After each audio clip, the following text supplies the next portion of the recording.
That's right, you're listening to Solihull Radio. My name is Geoff O'Brien, and I hope you've had an amazing first couple of days back at work. Thank you very much for listening into the live output of Solihull Radio. We are here in our Touchwood studios here in central Solihull. Let's begin. As we mean to go on, here's some news for you.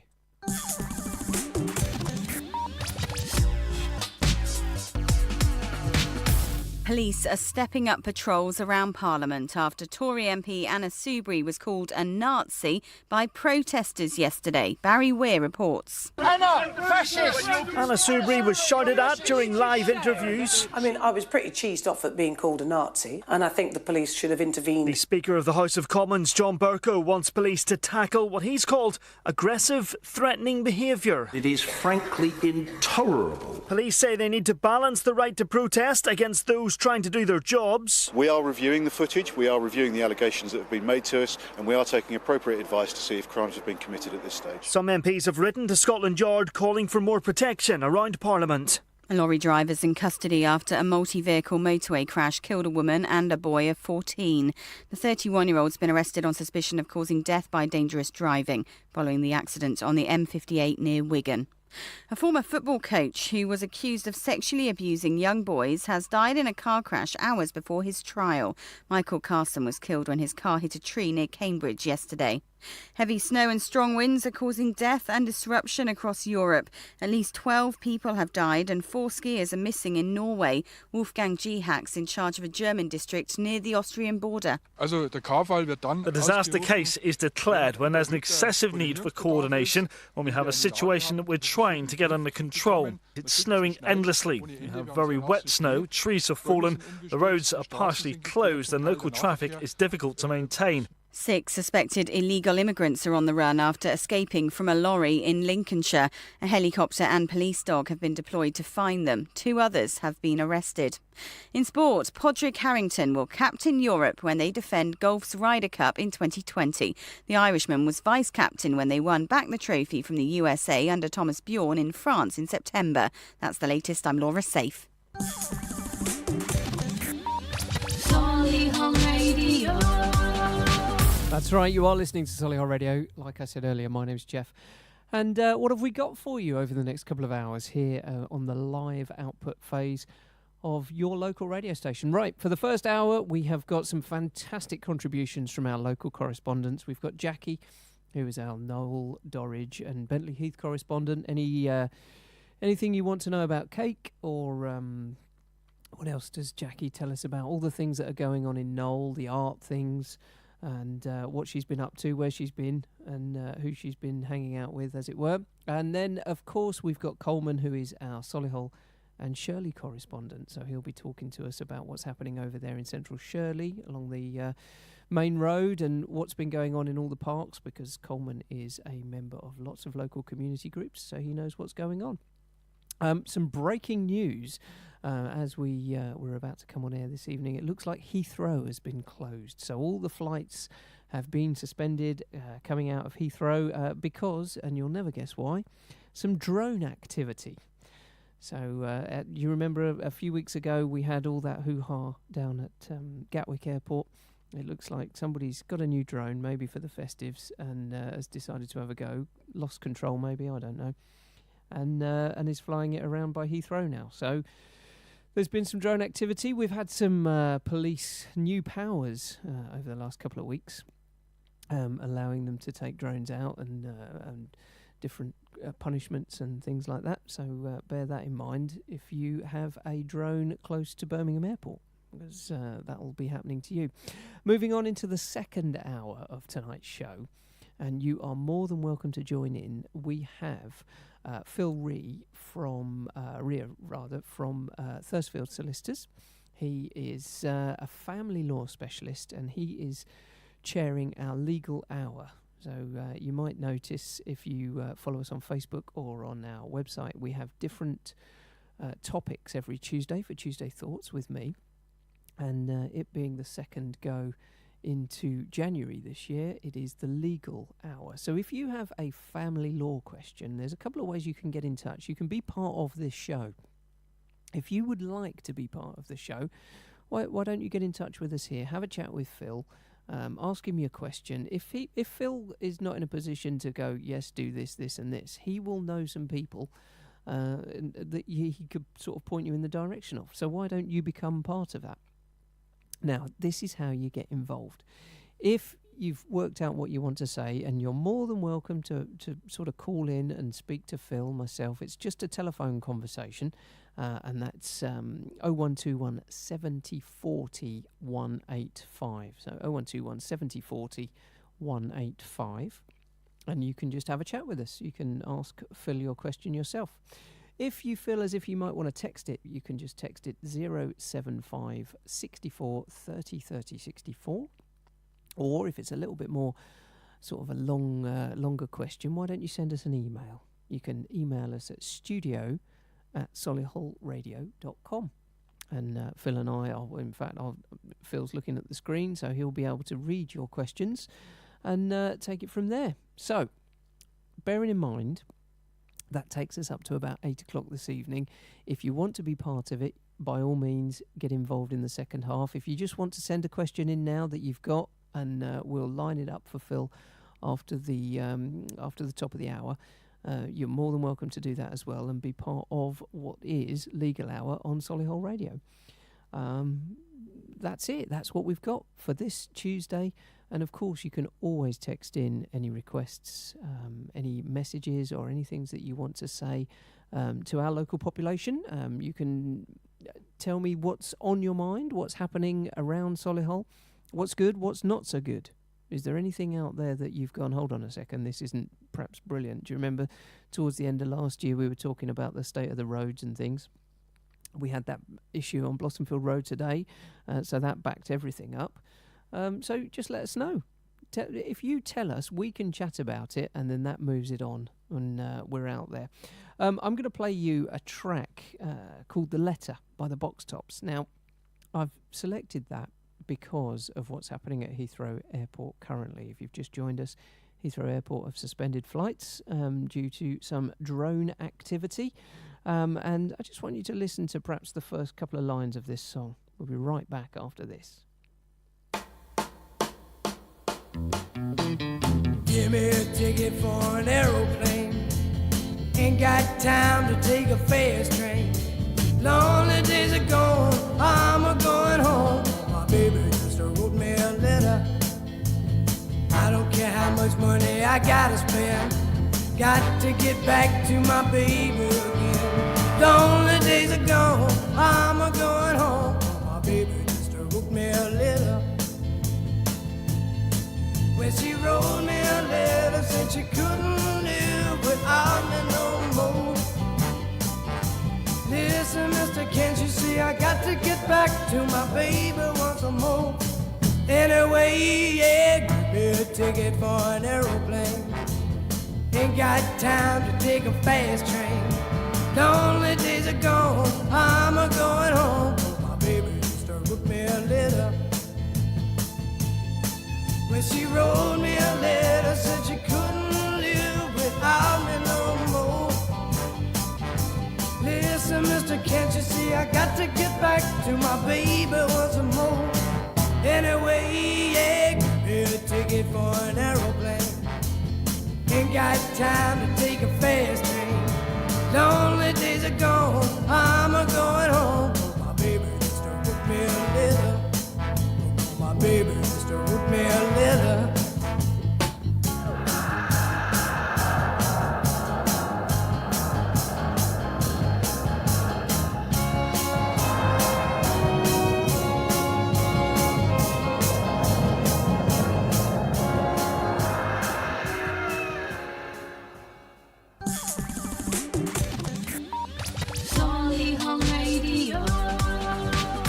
Have it, the Box Tops with the letter there.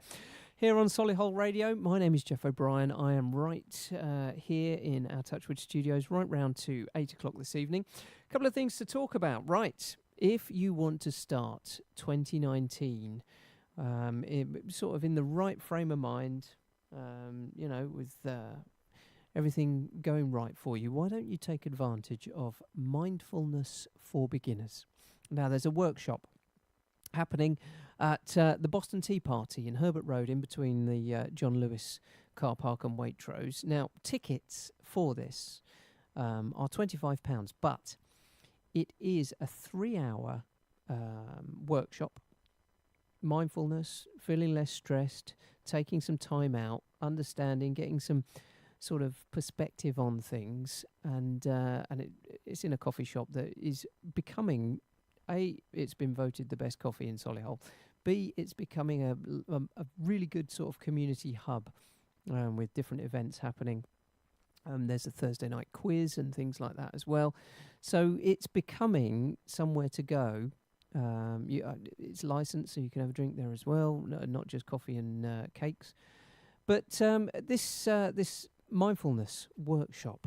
Now, I'm saying this quite positively because I'm trying to start 2019 with a sort of positive outlook and a positive spin. And if you've ever listened to Coleman, one of our correspondents, he will be the most positive person you sort of come across. Always optimistic and outwardly looking and things like that. But I'm never too convinced about mindfulness. I know it's a skill. I know it's something that you've got to develop. And I've been on some of these courses before. What do you think? Is it something that we should be thinking about doing and taking some time out? There's a lot of people out there that are now putting mindfulness and sort of relaxation and being aware of what's been going on. And I'm going to say the W word, everybody, and I hope, don't take this the wrong way. Well-being. Now, obviously, well-being is a massive part of lots of people's lives, and as we move into the new year, I want everybody to be as positive and healthy and happy as they can possibly be. But we never measured it in the olden days, and now as we move forward into the sort of new things that we're doing, well-being and mindfulness seem to be at the forefront of a lot of things that are happening in the community.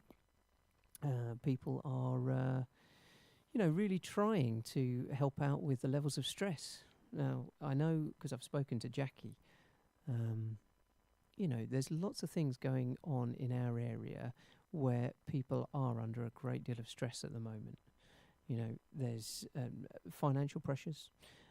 There's pressures with what's going to happen in about 80 or 85 days' time or whatever it happens to be now, end of March. And people are a bit worried about what's going on there. And that's sort of made some divisive sort of two camps, really, isn't it? And it's putting pressure on people. And people are. Have you noticed it? Have you noticed it in our area? Are people more stressed, more harassed? I just can't seem to understand what's been going on. Is there more road rage? A couple of years ago, did people let you pull out of junctions more than they do now? Are people cutting in more? I just think that it's changing. And in our area, we're very lucky where we live. We've got a fantastic environment. We've got some great sort of businesses and things like that going on and generating some real sort of movement in our area. But the people, how are the people finding it? We're getting into this well-being and mindfulness stuff. But is it doing any good? Are people actually being aware of how they're coming across to others, their situation, their surroundings and things like that? Is it doing any good? You should get in touch. We've had lots of people get in touch with this station to talk about mindfulness and well-being and stress and anxiety relief and ways of managing sort of mental health issues and things. And we see it day to day. But what are we really doing? What's really making a difference? I'm not trying to be controversial, and I'm not trying to get people's goats up and things like that, and give you my point of view on it. My point of view is it really making a difference? Every other word is mindfulness. Every 10th word is well-being. Anxiety. I'm sure if when we have Dr. Denton on, he's our radio GP. I'm sure 50 60% of his work is around mental health and helping people cope with what is now a very stressful life. So what I'm trying to say is, does it really work? Are we actually doing this properly? Are people developing mindfulness techniques and things like that? But I apologise because I've not told you when it is, what's going on. If you've just joined me, that was my 2 penneth on the effectiveness of mindfulness and well-being workshops that people seem to run. Well, I'm not taking anything away from them, because for some people I can definitely see that there is progress. It gets people back into the community. It makes people a lot happier. But it is a skill, and if you don't keep using these skills, you lose it. Right, so Sunday the 13th of January, 2 o'clock in the afternoon till 5 o'clock, the Boston Tea Party in Herbert Road. They're running a mindfulness for beginners course, and it's £25, 3 hours, and it just sort of says that start 2019 with a clear head. Feel less stressed, happier and more content in 2019. Do you need time out from your busy life, but you can't see how to fit anything else into your crazy schedule? 3 hours, excuse me, if you fancy taking part of that, why don't you head over to their Facebook page, the Boston Tea Party Facebook page, and just see about it, and see if you can get some of the sort of joining details and logging in details of what's been going on there. If you can, that's great, and you know take full advantage of some of these courses, because there are people out there that are really well centred and can offer advice and support and guidance. But is it really something that's happening and taking hold, or is our lives rather just getting more and more stressful? Why don't you get in touch with me? Tell me your point of view. Am I not focused on the right thing? Have I got it wrong?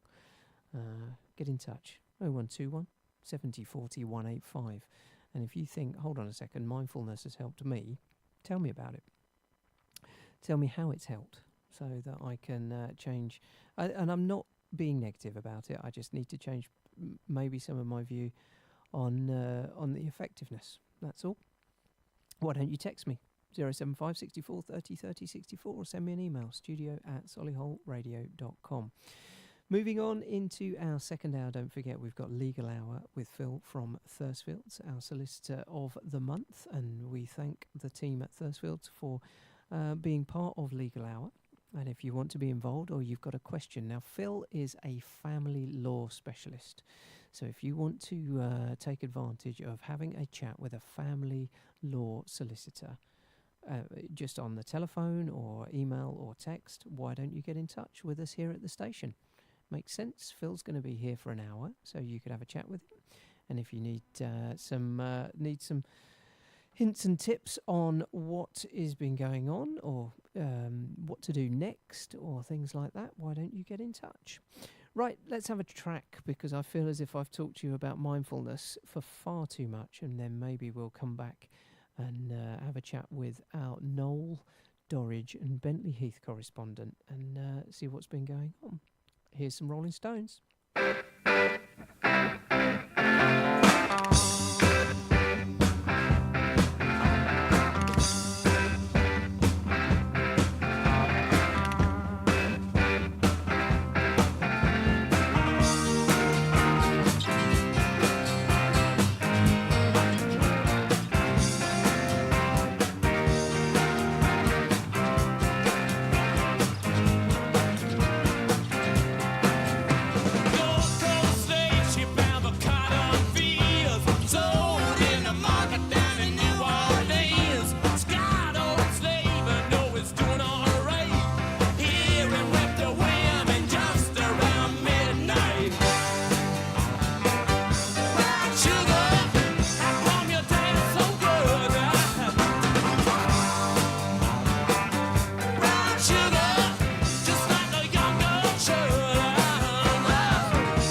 Can't go wrong with that, can you? There's Brown Sugar, Rolling Stones. Now, if you've been listening in the past, and right from when we started broadcasting here on Solihull Radio, you will know that we have correspondents all around our area. And one of the correspondents is a fantastic lady called Jackie. Jackie, good evening. Hello, everybody. Hello, you. Happy New Year to everybody. Do you know, I'm going to go all Steve Wright on you now. You ready? I'm going to say, hello, friend. How are you? Hello. This is the old woman speaking. Oh, there it is. I didn't even set that one up for you, did I? Yeah. Oh, how have you been? Haven't spoken to you for a while. No, well, it's that time of year after Christmas, before New Year. You never know what day it is. That's right. You get really confused. To be honest, that week after the Christmas, no idea what day it is. And unfortunately, that is when I have my birthday. Oh, and mine's at the 19th of December. Oh, so it's just a real non-event. It's a real bummer, isn't it? Yeah, no, I'm not taking anything away from the fantastic time my family created. Yeah, but that was close. A better time. Oh no, it's just it's that lull, isn't it? Yeah. And can I ask you? And don't take this the wrong way. I'm not being horrid or anything. Is New Year still a big thing for you? No. No. No. Sometimes it is. Depends if I've got a thing I'm going to. Yeah. Then yes. But no, not really. I know. I have to keep away from people and snogging everybody these days. Okay, yeah, and... which is the downside, because that's what you do. When you're young, you're off, you do things. That's right, but bars. No, not me now. I just can't, and it may be my age and things like that, but I just can't see how paying £50 or £60 to get into a bar for a New Year... Not that if you go to the Legion. The Legion. The Legion. Do you know? I had my daughter over for Christmas. She's an Australian.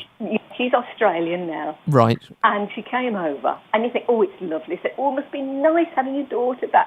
Yes and no. When they come over and they've painted their feet with some enzymes called baby feet, and then for the next few days, they're peeling the skin off their feet like snake skin. Yeah, I'm not going with that.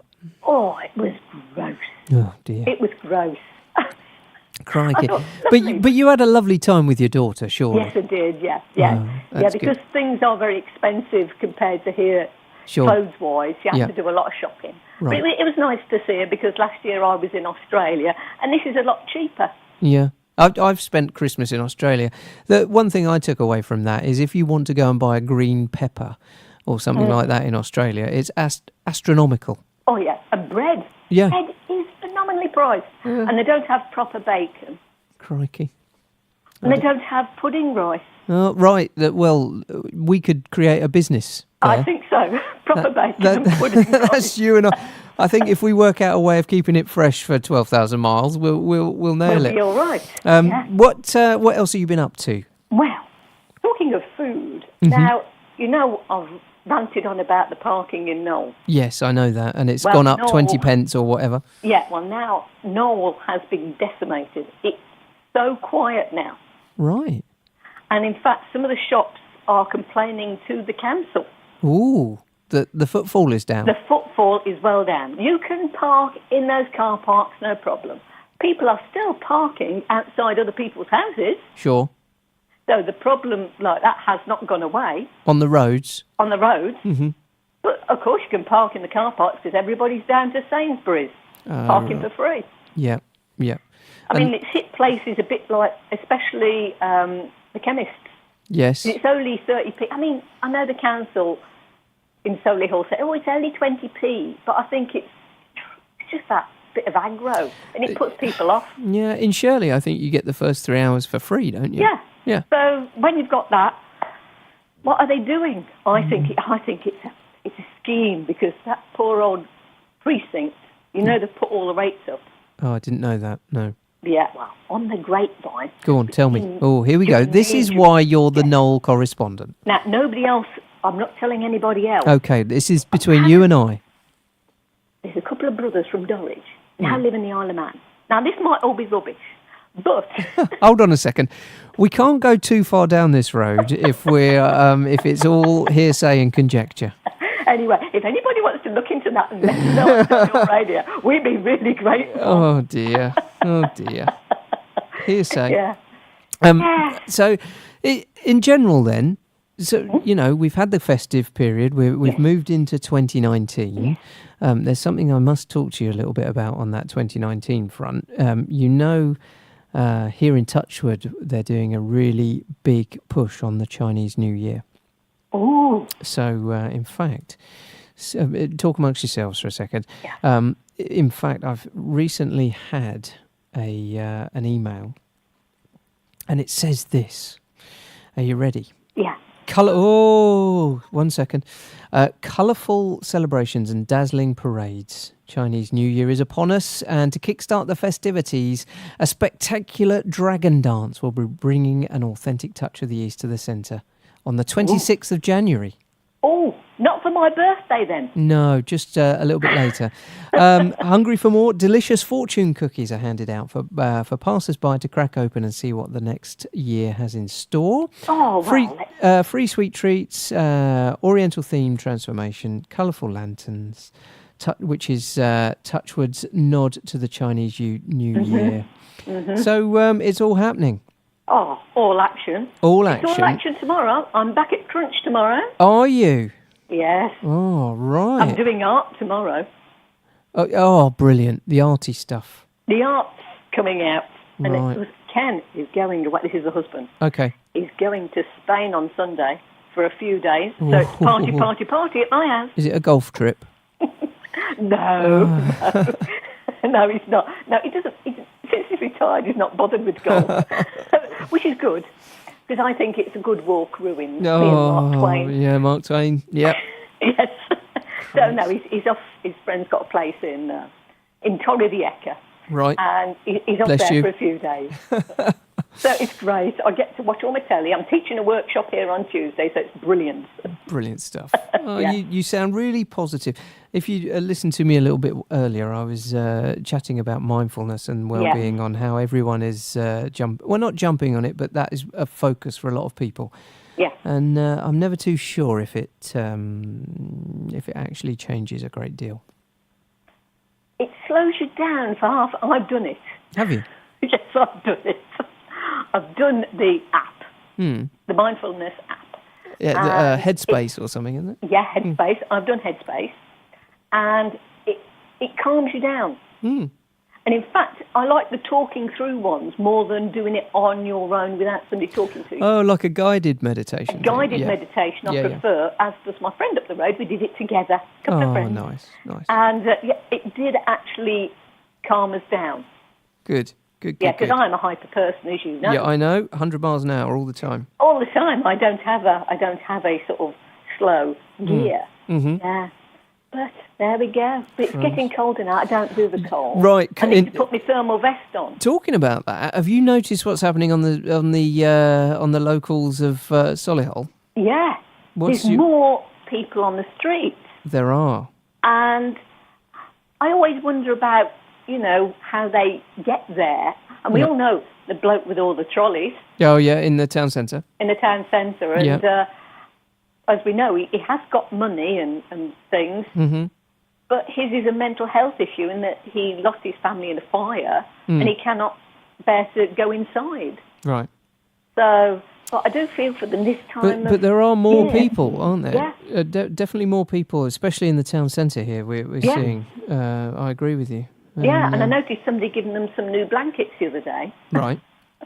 They got some tartan blankets. But I do feel for them because I've got my thermal vest, my thermal it's going to be a cold and lot on, and I'm just walking out the car. Well, the Alps have all gone a bit funny, haven't they, as well? Yeah. People are losing their lives down in Central Europe at the moment. So we've got to be careful. Yeah. Listener, can I play you a song this evening? Well, thinking of the poor people on the streets. Okay. What about Streets of London, Ralph McTell? Take me back to my youth. Oh, that probably some of the best finger-picking guitar style I know, people learn. You will ever hear. Yes. Listen, thanks, Jackie, for being part of the show. It's great. See you next week. Great to speak again. Okay. Take it everybody. easy. Bye. Bye.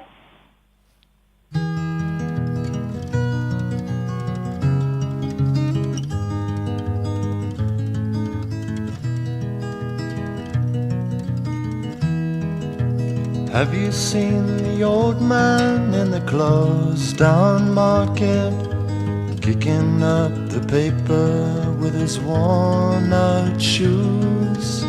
In his eyes you see no pride, and held loosely at his side, yesterday's paper telling yesterday's news. So how can you tell me you're lonely, and say for you that the sun don't shine? Let me take you by the hand and lead you through the streets of London, show you something to make you change your mind.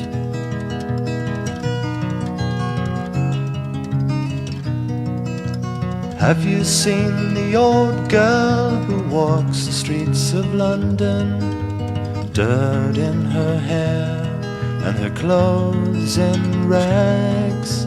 She's no time for talking, she just keeps right on walking, carrying her home in 2 carrier bags. So how can you tell me you're lonely,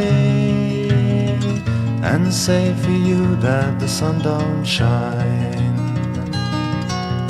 Let me take you by the hand and lead you through the streets of London, show you something to make you change your mind.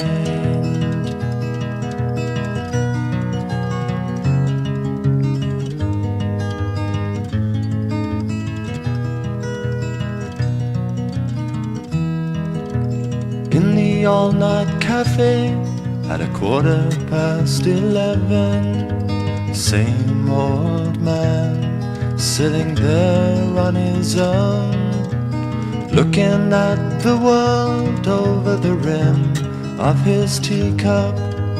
Each tea lasts an hour and he wanders home alone. So how can you tell me you're lonely? Don't say for you that the sun don't shine. Let me take you by the hand and lead you through the streets of London, show you something to make you change your mind.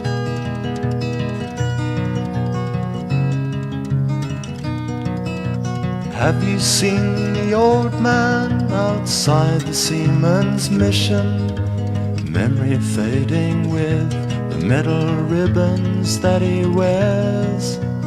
In our winter city, the rain cries a little pity for one more forgotten hero and a world that doesn't care.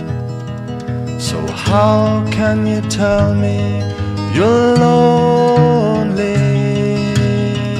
and say for you that the sun don't shine? Let me take you by the hand and lead you through the streets of London, show you something to make you change your mind.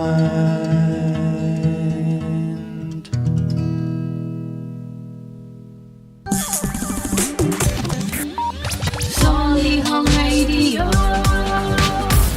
You don't get finger-picking guitar like that anymore. Not nowadays. And, of course, Ralph McTell, the absolute amazing performer that he is, still out there on the circuit. Right. Coleman, are you there? Good evening, Geoff. How are you, boy? I'm very well. It is lovely to speak with you. Lovely to be spoken to. And for people that have just joined us, Coleman is our Shirley and Solihull correspondent. He's out there in that part of our area, and you are you're our eyes and ears on the ground.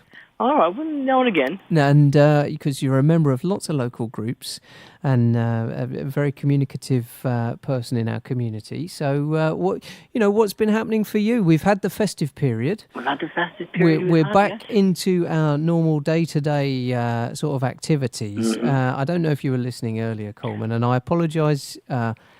if I went on a bit, but my sort of level of thinking how effective mindfulness and well-being classes are in our community nowadays, it just seems that everyone out there is thinking mindfulness and well-being, and I don't see a great deal of benefit.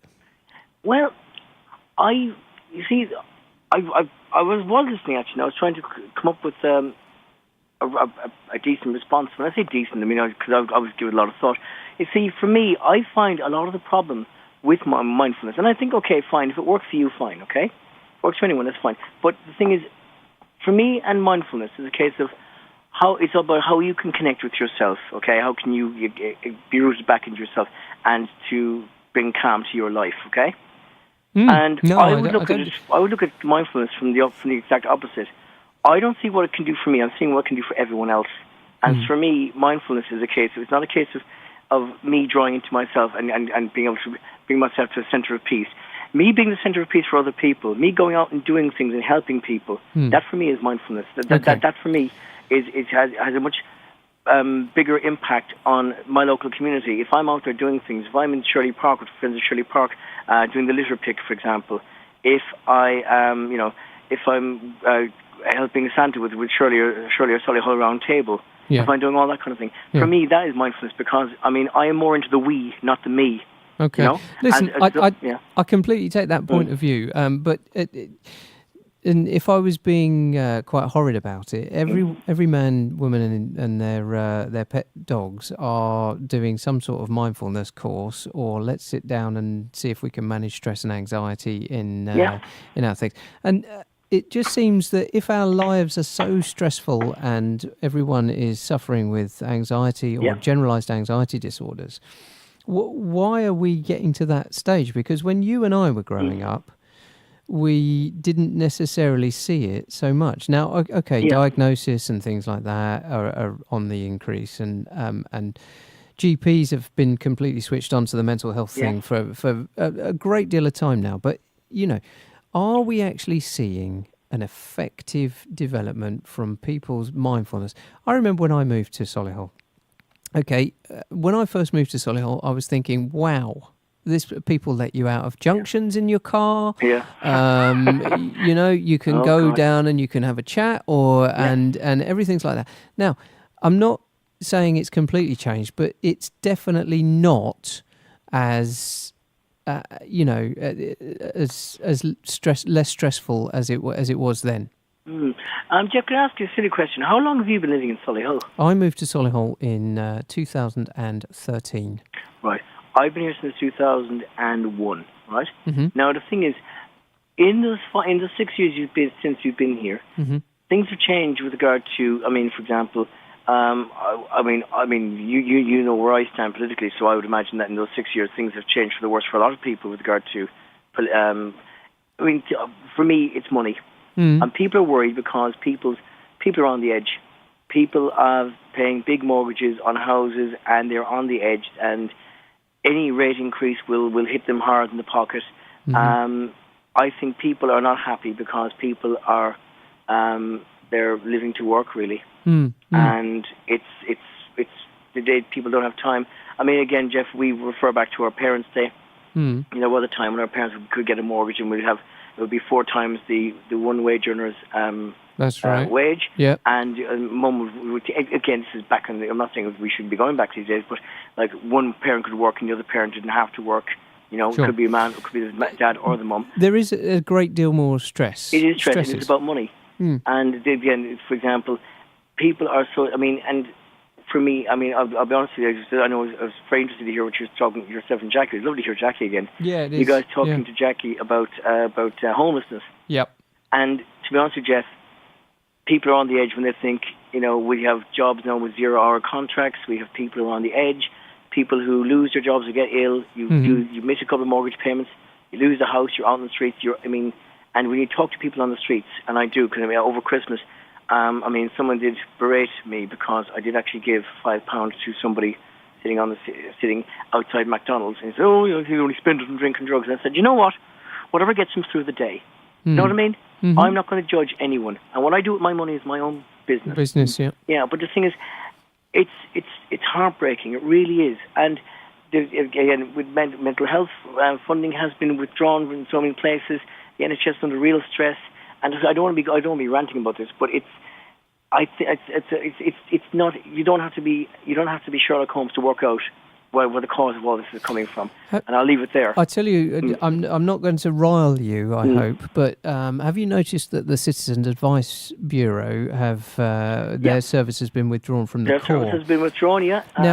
Now, is there a secret clandestine plot there to move the police station into a drop-in centre where the CAB were housed? Geoff, to be honest with you, these days I don't think there's anything secret or clandestine about what our council or our government, both of the same ilk, do. They're so brazen out there; they think they can do anything. So I suppose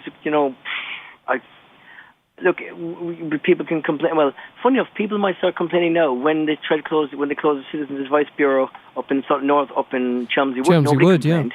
Do you know what I mean? But suddenly, when it starts happening in leafy Solihull, people are, oh, how terrible. Yeah. I'm thinking, it's like first they came for Chelmsford Wood, but I said nothing because I wasn't from there. Then they came for Solihull, and suddenly, oh dear, what do we do? Well, I mean, it doesn't rile me. It saddens me because. Suddenly, although people might think, it might never happen to me, we all need to be supporting each other, which is why, for example, my mindfulness is coming from this view of the collective and always looking out for other people, because one day it might be me. Hopefully, it might never be me, but one day it might be me, and I just hope to God that I've put enough. I hope I've put enough, goodwill into the bank into the pot, for people to think, okay, I can help him if things go wrong. Lightening the mood a little bit. Please. Lightening the mood. Now, here in Touchwood, our studios are based here in Central Solihull, as you know. I do. And at some stage, I'd really like you to come back into the studio. Yeah, I'll bring my ukulele. Bring your ukulele, and we have another presenter who is ukulele mad, and she would love to duet with you. I probably drive her around my ukulele, but do carry on. They're doing a really big push here in Touchwood for the Chinese New Year. And there's going to be some not sort of street eats, but fortune cookies and things like that for people. But more importantly, there's going to be 2 wishing trees. Taking to hold the dreams of our community. The installation will be based on the ancient Chinese tradition of tying red ribbons to the trees, and they are going to be down in Poplar Arcade. So this is all. When is this happening? This is all starting the 26th of January. 26th of January. Okay. Well, I'll have to make my way down. Do you happen to know what year it is this year? It's not the year. It's not. I was born in the year of the rat. Okay. But that was 1970. Anyway, I won't mention that. But if you can afford, is it the year of the dog? No. No, it's the year of the pig. I say. So and there's I'll chat about it on the run up to 7 o'clock when we start Legal Hour with Phill Ray from Thursfields. Okay. But I'll let you know a little bit more about what's happening and what to do and what not to do in the year of the pig. Year of the pig. Was that the year David Cameron was born? Here we go. Right, on that note, can I play you a track? You can, but before you do that, I do have some news for people from Shirley and Solihull. Go ahead. Right, okay. Aldi is closed for a year. A year? A year. Aldi is being rebuilt. So Aldi is closed in Stratford Road in Shirley. So, alas, right? 1 year? 1 year. They're rebuilding the whole bloody place. I shouldn't say bloody, but I just have. Anyway, yeah. What they're doing, they're moving they're putting the car park from the front to the back, from the back to the front. Right. They're building out back into the car park where the tills are. If people know Aldi in Shirley, where the tills are, that'll be the front of the new car park, going back up right up to the front of the. I got you. Okay. Yeah. That's what they're doing. That's the whole year. It's going to be rebuilt. Right. And did you know that Shirley's Aldi was the first Aldi in Britain? I didn't know that. There you go. That's wow. And then I did get some disturbing news, but it's not confirmed yet. But somewhere on one of the social media said the Red Lion in Shirley was closing down. I'm thinking, you must be joking. Right. The Red Lion pub in Shirley. That's been there for forever and ever. It's been there as long as it's been. Yeah. Well, I don't know yet, but I'm going to have to. I'll be able to. Can you set your people out there and? Well, I myself out there and take a look at myself. But anyway, but not closed, but closing. But that hasn't been confirmed. I hope it's not. I hope it's just an awful rumour, but there you go. That's right. Anyway, and everything else in Shirley is fantastic, by the way. The roads are still a few potholes, but it's all right. Craft beers are good. The cake shop is amazing. It is. The cake shop is amazing, as is the new Argentine restaurant. Ooh. The Al Pasado place, very nice. And the Two Mugs Cafe on Hazellock Schooner Road, it still has magnificent food and coffee, so I can't recommend that place. Can't go wrong. Right, I'm going to play you a track as we move up. We've got about 13 minutes now, just coming up to 12 minutes actually, before legal hour begins. And it's family law this evening, Coleman. So if you've got any questions, don't forget to email them. And not just Coleman, by the way. This is everybody. Yeah, I don't need. What are you suggesting, Geoff? No, I'm not suggesting anything, Coleman. studio@solihullradio.com for an email. 075 64 30 30 64 is a text, and of course you can do what Coleman does and just give us a telephone call. 0121 70 40 185. What track would you like? Right, there's a piece of music, and it was one of the sounds of my youth. Okay, there was a band from County Galway, Ireland called The Stunning. I think you played a piece for me before called Brewing Up a Storm. Right. And that's when you're in a really kind of, want to go and start dancing mood. But there's a piece of music, very reflective. You sit in a pub and you just would come on in the background and people just sing along to it. Oh, hang on, that sounds like it. There you go. 2:30? 2:30, this one. 2:30 is the most beautiful song, and I would recommend everyone to listen to it. Truly, download it and play it on your iPad. Thanks for calling in, Take Coleman. it handy, Geoff. Take it easy. All right, bye. Bye.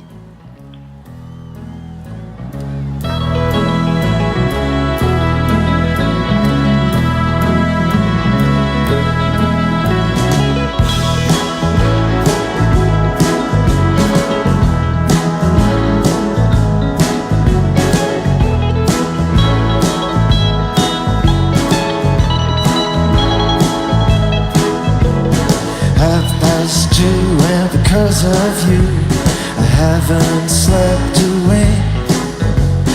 Mixed up in a mixing bowl, my mind is on the brink. The dishes are all dirty, my dinner's on the floor. The cat is scratching at my leg, crying out for more.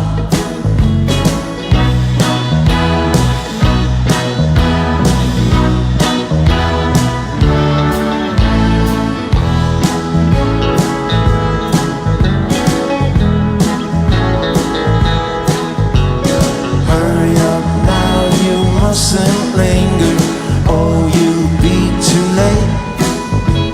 You don't wanna get the sticky finger on this important day. Should I clean up my bedroom and make my bed in case? Should I buy some rubber balloons just to play it safe? Every day is great when she's not in town, but those great days are so much brighter when she's around.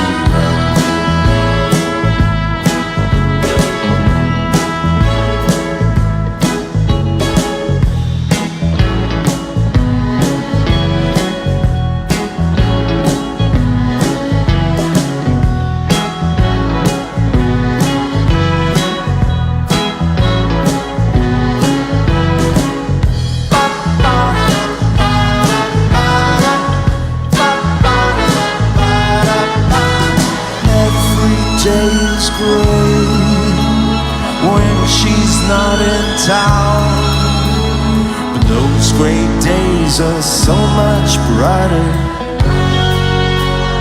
when she's around. When she's around,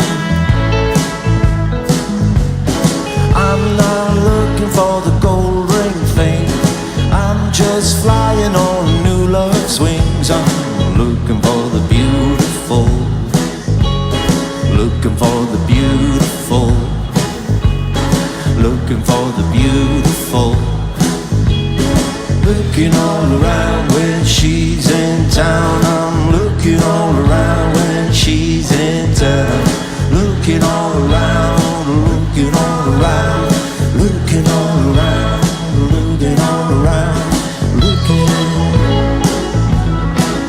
just looking, still looking,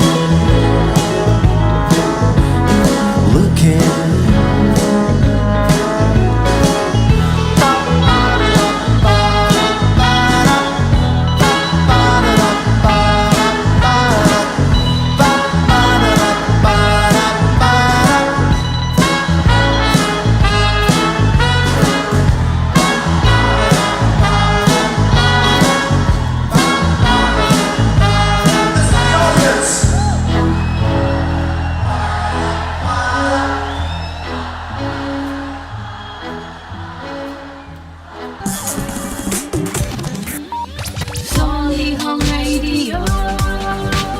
Wow, here's our controversial evening this evening, and if you have just joined us, you've missed some Solihull controversy where we were discussing what's been going on out there locally and how people have changed over the years in our area. Right, if you were listening to Jackie, our Knoll correspondent, she's heavily involved in what's going on at Knoll British Legion.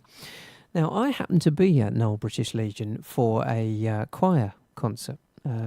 Two of my young daughters are in a choir, and they had a performance there. Anyway, Jackie always tells me that it's an amazing place to go, and she's not wrong. It was really welcoming, great venue, and drinks and things like that. Wonderful, really, really good. But I must tell you about something that's happening on Saturday, the 26th of January. It is a UB40 tribute night at Knoll British Legion. Lead singer, Midlands-based tribute, building good following, and it promises to be a lively night. All the classic Red Wine, Kingston Town, 1 in 10, I Got You Babe, and things like that. Why don't you go to Knoll British Legion Saturday, the 26th of Jan, and it's on the Warwick Road, just as you go into Knoll up the hill. There's parking round the back and out there, so you can head over there. And wouldn't it just be nice just to go and have a listen? UB40, they're back on their 40th year tour as well. They're doing 40 dates over the next few months, leading down in towards December. Packwood House are doing some breakfast tours, so why don't you have a delicious breakfast, an exclusive tour of the house, and the attic spaces. Oh, just as Baron Ash intended his guests to view the house. Come and hear the stories behind the Packwood House collection. Booking is essential, though, and that begins on the 5th of February. So you've got a month to get your bookings in, and there are lots of dates on that one. So why don't you head across to the National Trust websites and see if you can get that. A breakfast and then a backstage tour of Packwood House. You should definitely give that a try. We've got about 5 minutes to go up to the top of the hour now, or 4 minutes rather, and after the 7 o'clock hour we are into the debut of Mr. Philip Ray. Now, Philip is a family law solicitor, and he comes to us from Thursfields here in central Solihull. And he will be explaining some answers and giving some initial advice and guidance on some of the questions that we've already had sent in through our Facebook page.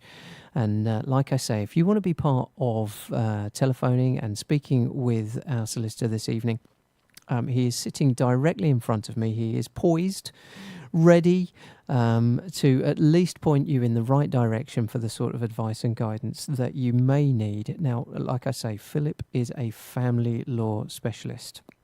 That's his area of expertise.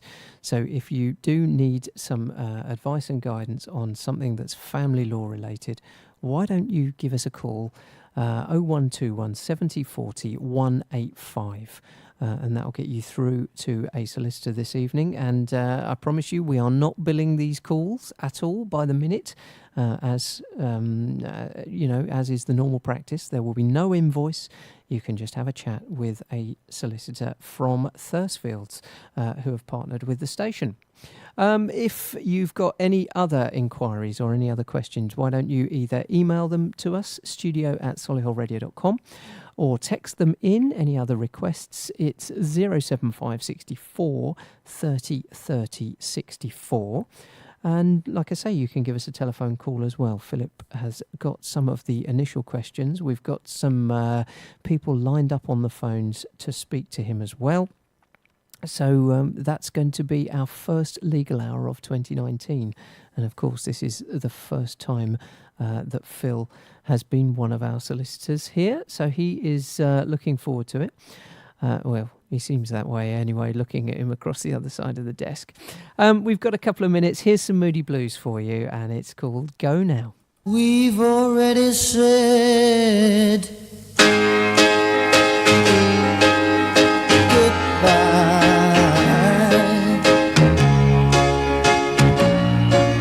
Since you gotta go, oh, you better go now. Go now, go now, go now. Before you see me cry.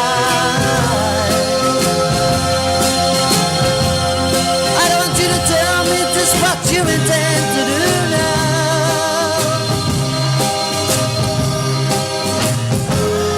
'Cause how many times I have to tell it, darling, darling, I'm still in love with you now.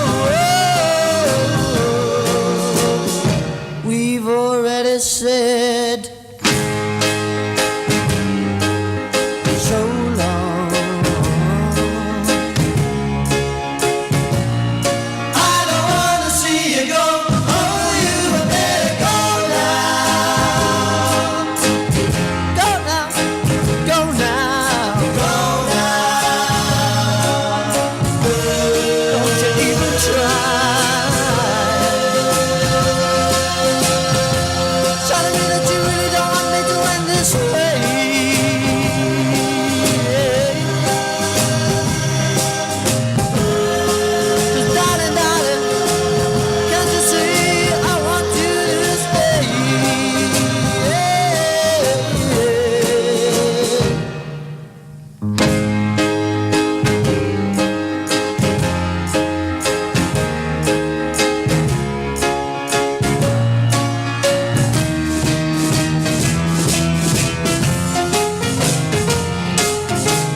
Welcome everybody to the first legal hour of 2019. We are joined here in the studio in central Solihull in our Touchwood studio by Philip Ray. He is a family law specialist and he comes to us from Thursfields Solicitors.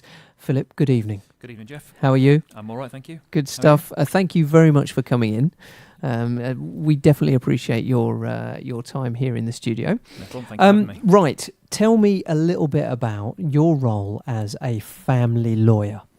Right. My role covers quite an array of different things. So predominantly, I deal with divorce, the financial aspects of that divorce. We also have work to do with children in terms of people seeing their children or children living with them. And leading on from that, there's also some work involved in, say, injunctions or unmarried couples work, which is where they perhaps own a property and they have they're falling out and a dispute over ownership and what's going to happen with that property. Okay. So, taking it to its simplest form, and forgive me because I'm not completely switched on this, but anything in that family unit, in the family relationship, when people fall out, let's say, or people, because you're not sort of the other end, you don't do like prenuptial agreements or anything like that, can you? We do. Oh, yes, right. So it's not just a distress sort of situation where people have unfortunately decided to end a marriage. Not all of the time, no. We can do prenuptial agreements and also postnuptial agreements if people haven't got those arranged prior to their marriage. Right. They are becoming ever more popular, actually. Right. At this time, so we're seeing quite a few more of those come through the door. Right. And when you say come through the door, initial sort of website search, and then do you sort of make an appointment over in the office, and then they come in and go through everything? Yeah. Ordinarily, people would make an inquiry and would encourage them to come in and get some advice. It's a very technical area, and prenuptials agreements have to be done correctly. Right. There's a certain format we have to follow, so it's always best to come in and take proper advice and deal with it in the proper way. It's not, I've said this to some of your colleagues in the past, it's not just necessarily a case of going and buying an off-the-shelf package. Absolutely not. Because when you get to the detail, if you ever need to use that, sometimes it's not worth the package that you've bought, is it? That's right. Yeah. Particularly with prenuptial agreements, they are rather bespoke and need to be done properly for each individual person. And just before we came on air, you and I were having a chat, and people, can agree or disagree this, but a lot of the times when people go and see a solicitor, it's a time in their life where there is some distress, or they are not feeling at the top of their game and they need some advice and guidance. And then, of course, the financial implications of the procedures that you guys manage. That's right. So it is a very tricky sort of personal balancing act that you do as well, because not only do you manage the legal side of things, you also have to manage the interpersonal side of things to get the best for everybody. Yes. That's a skill, Phill. Yes, it's often difficult to manage the emotions of people. They are, as you say, coming to us at an extremely difficult time in their lives. Nobody particularly wants to be in that position, but people do need assistance. And as a family lawyer, you like to think that you help those people through the worst time in your life. And I always say to people, it will feel bad, or it does feel bad at this stage when you're going through through the process. But when you get to the other side, hopefully we'll have you in a much better place than when you first came to see us. Right, if you've just joined us, we are in the first legal hour of 2019. This is how you get through to talk to Phill, our family law specialist, and it is 0121 70 40 185. 0121 70 40 185. Now, we do have some questions lined up for Phill. Now, remember, Phill is a family law specialist, so we are talking anything related to that family unit, the relationship between those sort of agreements that you might need to make for marriages, and unfortunately, when marriages break down, how you go through that process and get everything sorted out as well. And then, of course, you've got the children to be thinking about and how that works. So if you do need some advice and guidance, why don't you give Phill a call and you can have a chat with him. That's absolutely a part of the service that we offer here at Solihull Radio. Right then, Phill, are you ready? I'm ready. Good luck.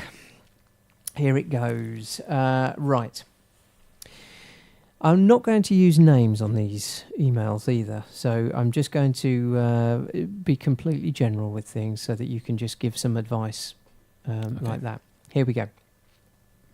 The first thing, I need to know the best way to get a divorce. My husband is on drugs, we have children together, and I've stopped contact because of harassment and the emotional bullying I've tried with the police to get help. I got none. My car has been damaged. I've been threatened, but my kids do actually want to see him. I don't know what to do, and I'm thinking of getting social services involved. What's to do? But I don't know what to do for the best.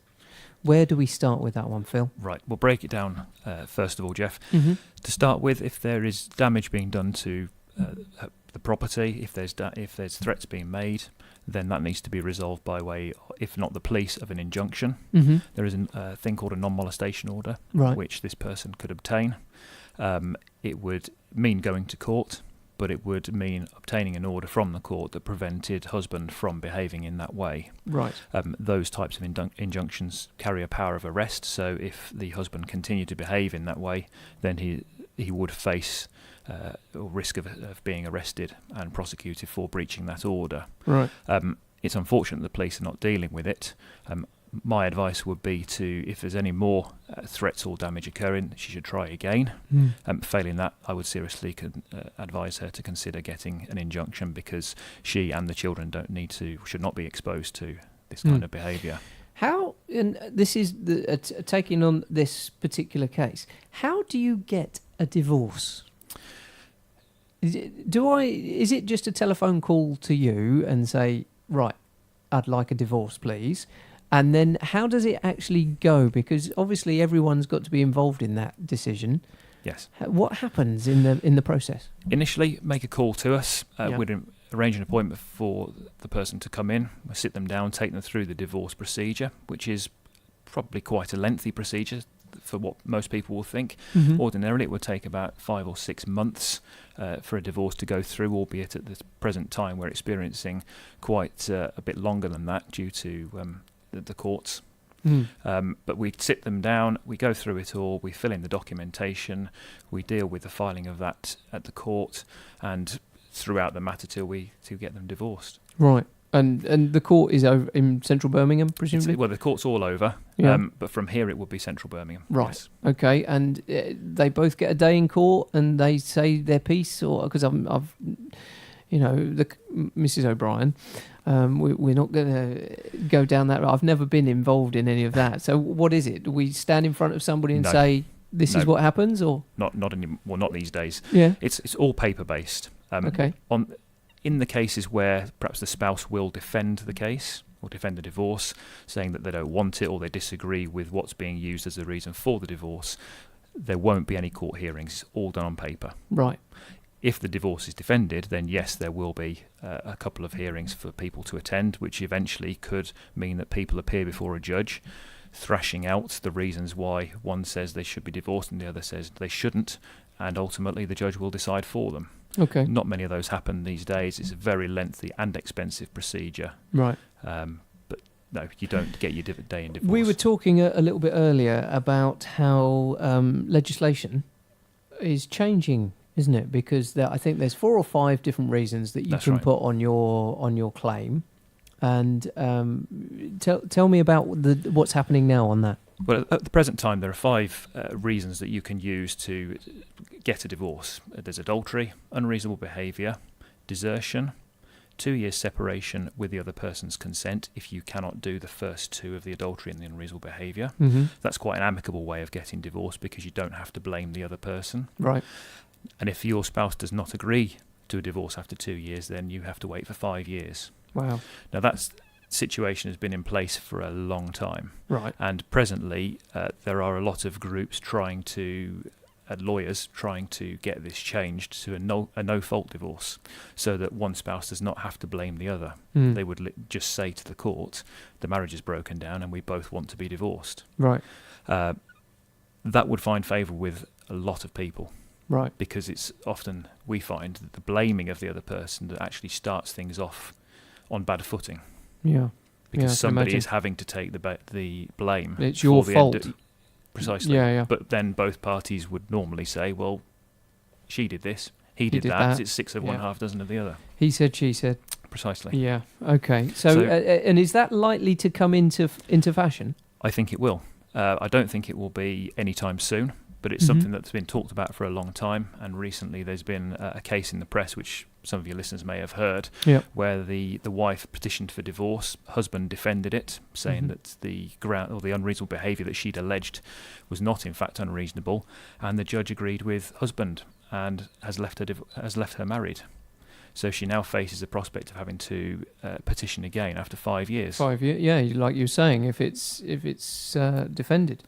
And that's obviously caused a lot of issues in leaving somebody married to somebody they really don't want to be married for potentially a period of 5 years.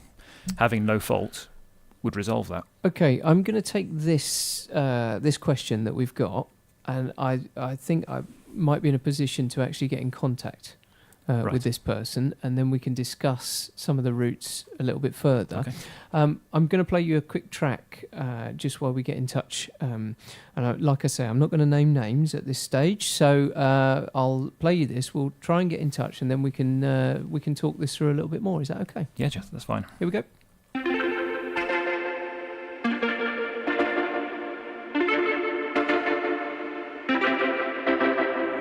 Homegrown alligator, see you later. Gotta hit the road, gotta hit the road. The sun ain't changed in the atmosphere, architecture unfamiliar. I could get used to this. Time flies by in the yellow and green. Stick around and you'll see what I mean. There's a mountain top that I'm dreaming of. If you need me, you know where I'll be. I'll be riding shotgun underneath the hot sun, feeling like a someone. I'll be riding shotgun underneath the hot sun, feeling like a someone. We're south of the equator, navigator. Gotta hit the road, gotta hit the road. Deep sea diving round the clock, bikini bottoms, lager tops. I could get used to this. Time flies by in the yellow and green. Stick around and you'll see what I mean. There's a mountain top that I'm dreaming of. If you need me, you know where I'll be. I'll be riding shotgun underneath the hot sun, feeling like a someone. I'll be riding shotgun underneath the hot sun, feeling like a someone. We got two in the front, two in the back, sailing along, and we don't look back.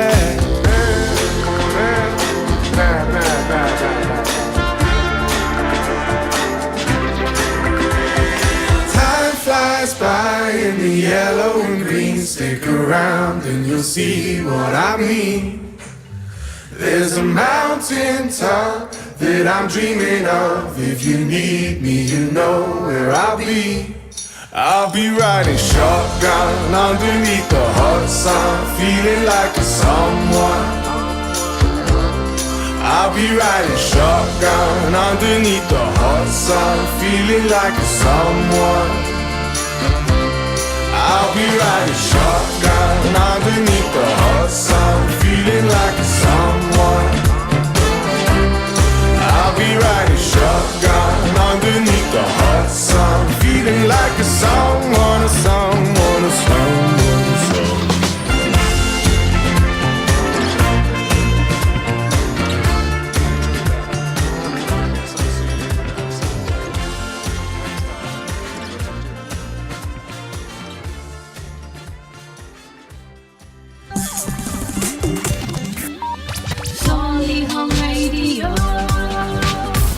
That's right, we are back with Phill Ray. He is our family law specialist from Thursfields here in central Solihull. On the line we have Marie. Now Marie joins us after emailing a question in just for some more information and a quick chat with Phill. So Marie, are you there? I am, yes. Excellent stuff. Thank you very much for joining us here on Legal Hour here on Solihull Radio. We appreciate you getting in touch. Right, you are through to Phill. Go far away. Thank you. Hi, Phill. Hello, Marie. Hiya. I emailed yesterday in regards to getting some help. I've separated from my husband. We've got 2 children. I've had the police involved, which they haven't really done much for me. He's on drugs, hence the reason why we separated. He's been harassing me and emotionally abusing me and stuff, but I just need to know what's the best steps to take in regards to my children. Do I get social services involved to try and help mediate? Because I haven't got any close family members that can do that. Right. And the best way to take steps into getting a divorce as well. Okay, Marie, I want to break your question into 3, really. I'll start firstly with the harassment that you've been experiencing. Clearly, the police have not taken any action despite the harassment and the abuse that you've been getting. I was saying earlier in the show, what you can do is obtain an injunction. It's called a non-molestation order. If the police I did try to do that, and they tried to charge me £752. Right, okay.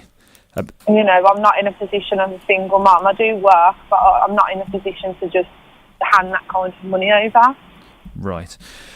I mean, although you can't pay for the legal representation in that, it doesn't stop you from going to the court and applying for the non-molestation yourself.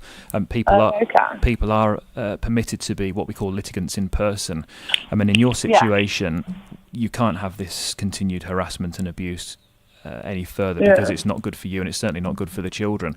But if you were to go to the court, they would be able to assist you with getting those papers filed, getting you in front of a judge, and hopefully getting that non-molestation order granted in your favour. Can I just jump in there? And that is really just a situation of wandering into a court and just having a chat with the clerk. You would go and speak to the family section. Yeah. Ideally, I would advise Marie to get the papers printed online first and perhaps fill those in and take them with her. But certainly because of the emergency nature of the application, the court will see her and will do that. Oh, okay then. So I wasn't involved in any of this.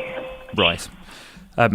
So that's certainly something you should explore, because that would hopefully then bring an end to that behaviour that you're experiencing. If it didn't bring an end to it, then with that injunction being granted, then your husband would run the risk of being arrested, because those orders do carry the power of arrests on which police would have to act. Okay. In terms of your query regarding social services, my view would be not to involve social services, because you mentioned you wondered if they would mediate. They won't. The children are perfectly safe in your care, so there would be no need for social services to become involved, in my view. You're a capable parent to safeguard those children. Now, if they're not seeing their father but they want to, then again, the court could assist you with this, because an application could be made to the court to get this looked at and to see whether there's a safe way of the husband seeing the children. Again, that's something that you can represent yourself on. The application forms are online. You can lodge those, and you would get your day in court, as it were. Your husband would also attend, but at least there would be a court order for the children to see the father. But from your point of view and safety, there would be an order for him to return the children after seeing them. My only query would be that if, as you say, your husband is taking drugs, we have to query whether there's a safety issue and whether the children should actually see him, because there's a risk to them if he was on drugs whilst he was with them. And the third part of your query was in relation to divorce and how best to do that. Again, I would say to take legal advice on this. We can certainly help you with it, but if in a position where you're unable to pay legal fees, you could try this yourself. The application forms are online. They can be filed electronically now for people, so that's something you may want to have a look at as well. There are good instructions online for people to do this, and it's becoming ever popular for that to happen. Right. Is there any sort of website I use or anything for that, or there's a Google it and it'll... Yes, probably best to Google it, but the government website if you do a search term for divorce on that will throw up the relevant pages for you and then produce the application form as well. Oh, okay then. I'm just having a look as we speak, so I'll find you a very quick website for you. But has that helped? Has that helped you? Yeah, it has. Obviously, like I say, the police haven't done much for me. My car's been damaged 3 times so far, and still, it doesn't.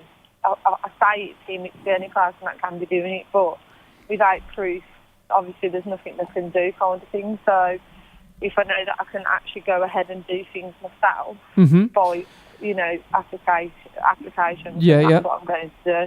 I can tell you exactly the website that you need to go to. Okay. Are you ready? www.gov.uk/divorce. Oh, all of the forms. It's a simple one. They were up all night thinking of that name, weren't they? But they what they've done there is they've put all of the different pull-down menus for all of the different things, and you can print an entire guide from that website as well. Oh, okay. And you can file those all of yourself. That's right, isn't it, Phill? So you don't have to pay your £750 for injunctions and whatnot. Oh, okay then. That's brilliant. So there you go. That's what you need to do. That's the next phase. And can I really wish you well on the next phase? Because moving into 2019, I'm sure you'd like to... I know, it's been going on for a long time you need to get this sorted out. I need to put some closure on it this year, I think. Yeah. Brilliant. And like I say, always get back in touch and let us know. Oh, lovely. Well, thank you for your help. No problems. Thank you. Thank you. Thank you. Bye. Bye-bye. That was Marie joining us with the first legal hour phone-in questions for 2019. And that's helpful, isn't it? That's where we need to be. And I know we're just pointing people to websites and things like that, but that is the starting point, isn't it? That's the vanguard of what we're trying to do here. She said herself, it's been going on for years, so unfortunately she's probably been stuck in that position. So at least, hopefully that will have given her some information which allows her to take steps forward. Right, exactly that. And that is what we are here for. I'm going to play a song to try and get us out of this divorce thing. Because we don't want to just always be sitting there thinking about marriages unfortunately breaking down and things like that, isn't it? So here's George Benson, Just the Two of Us.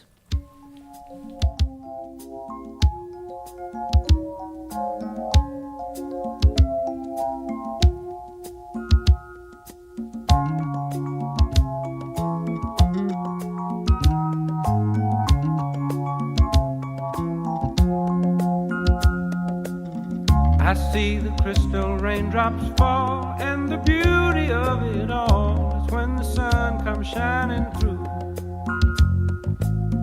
to make those rainbows in my mind. When I think of you sometime, and I want to spend some time with you, just the two of us. We can make it if we try. Just the two of us. Just the two of us. Just the two of us. Building castles in the sky. Just the two of us. You and I. We look for love, no time for tears. Wasted water's all that is, and it don't make no flowers grow. Good things might come to those who wait, but not for those who wait too late. We gotta go for all we know. Just the two of us. We can make it if we try. Just the two of us. Just the two of us. Just the two of us. Building them castles in the sky. Just the two of us. You and I.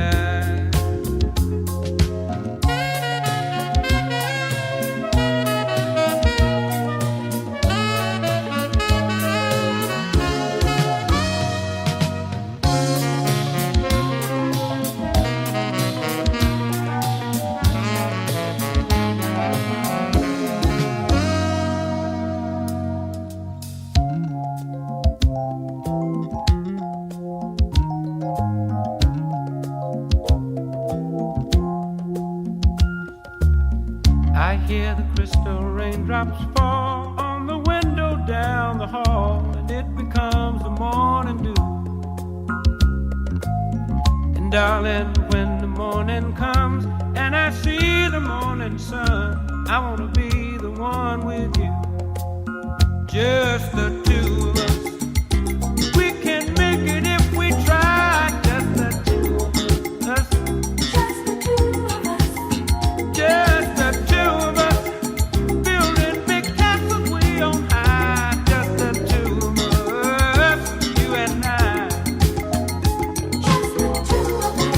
Just the two of us. Just the two of us. Let's get it together, baby. Just the two of us. Just the two of us. Just the two of us.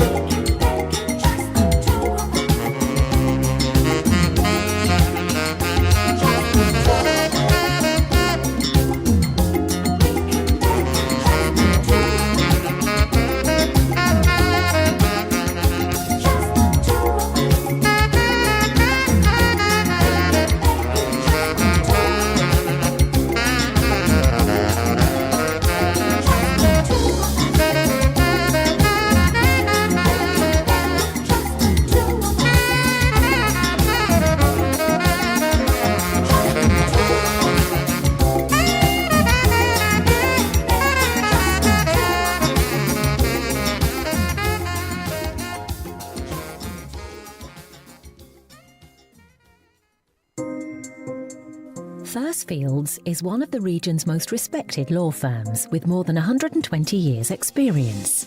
Winners of the Chamber of Commerce Excellence in Professional Services Award and High Growth Business of the Year Award. We have over 150 experts working across 8 regional offices, all dedicated to finding you real solutions. Get to know us better at thursfields.co.uk.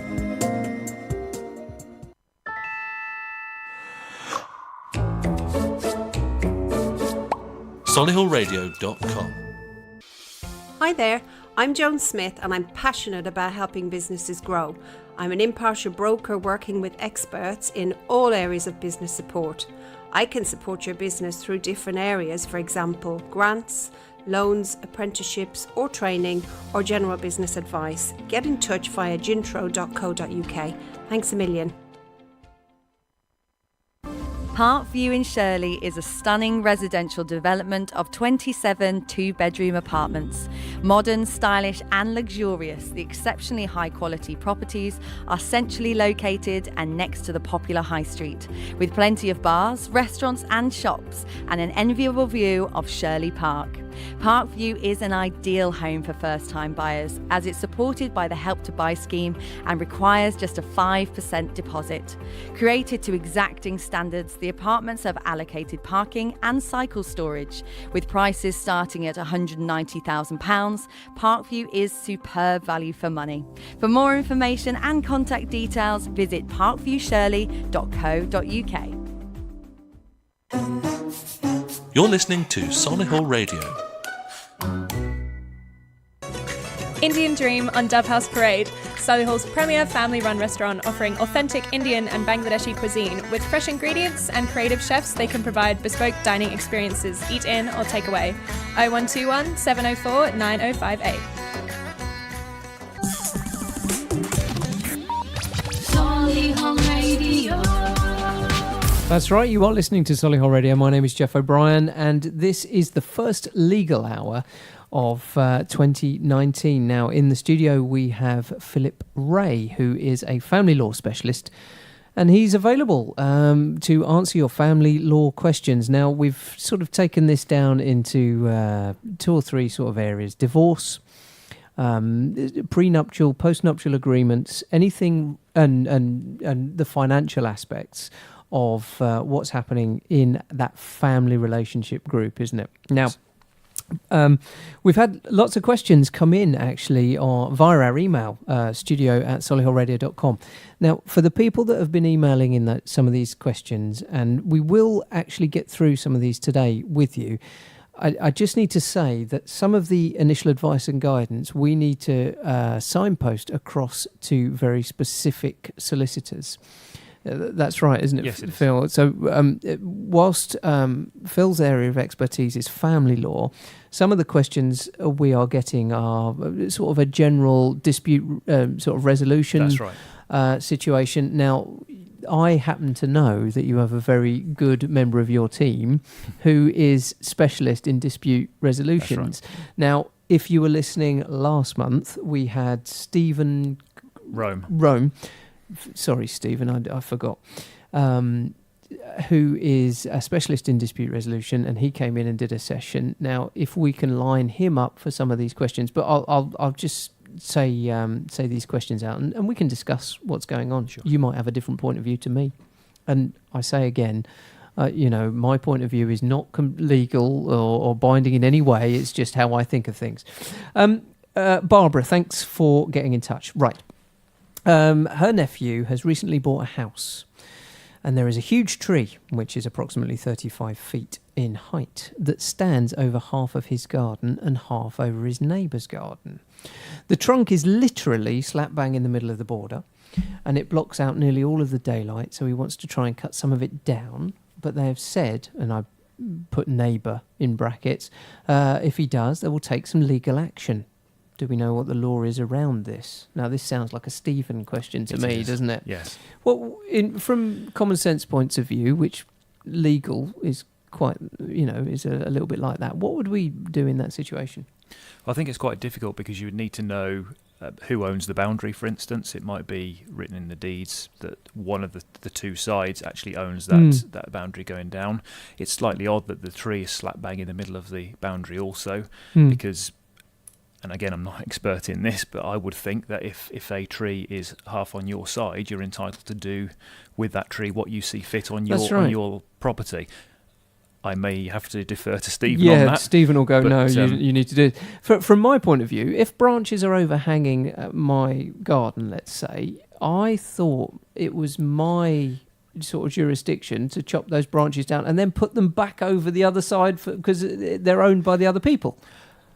I'm not sure about putting them back over the other side, but certainly it's my view also that if anything is overhanging your property, you're entitled to remove it. Yeah, it becomes your jurisdiction. So, Barbara, what we're going to do is we're going to give this one to Phill, and we'll get back in touch with Stephen, who is also at Thursfields in Solihull. And what we'll do is we'll get back in contact with you when we've got the definitive answer and where the law stands. And when people say they're going to take legal action, what legal action could they feasibly take on a tree boundary? I think my view would be that they would probably seek to try and sue her nephew if he, I suppose they perceive it as damaging their tree. Right. So they may seek damages for what he does to it. And again, that's financial, isn't it? It is. So everything at the end of the day comes back to some sort of financial recompense. It is. This is where we're going wrong. Don't get me started, Phill. If you've got a family law question, why don't you get in touch with us here at Solihull Radio? And there's 3 ways of doing that. Number 1, you can give us a telephone call, 0121 70 40 185. You can send us a text, 075 64 30 30 64, or you can send us a quick email just with your question at studio@solihullradio.com. We've got a couple of more people lined up on of the telephones. Again, they're not necessarily family law questions, and like I say, Phill is a family law specialist, so if you have got something that you could ask Phill, by all means get in touch with us. You're more than welcome to be part of Solihull Radio. This is a station for you, but here's some music for you in the meantime.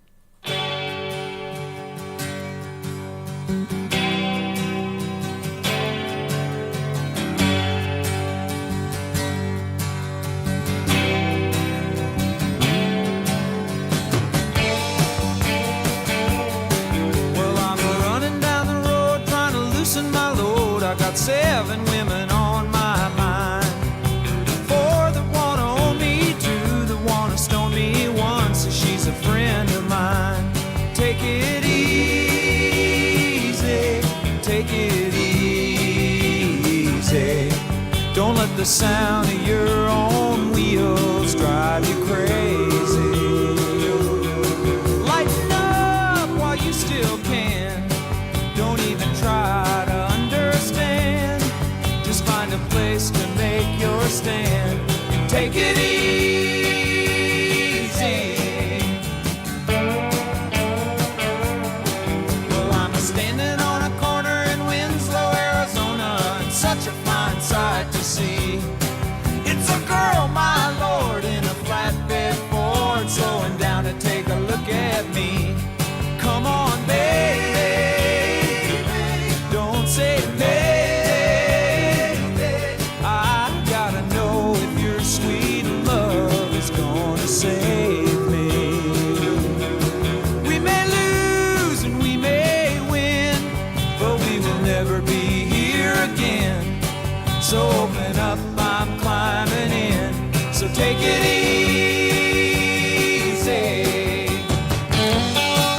take it easy. Don't let the sound of your own wheels make you crazy. Come on, baby, don't say maybe. I gotta know if your sweet love is gonna save me.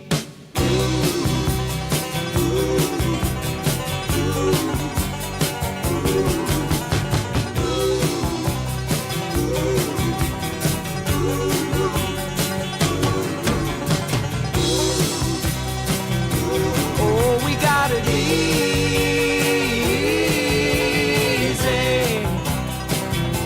We ought to take it easy.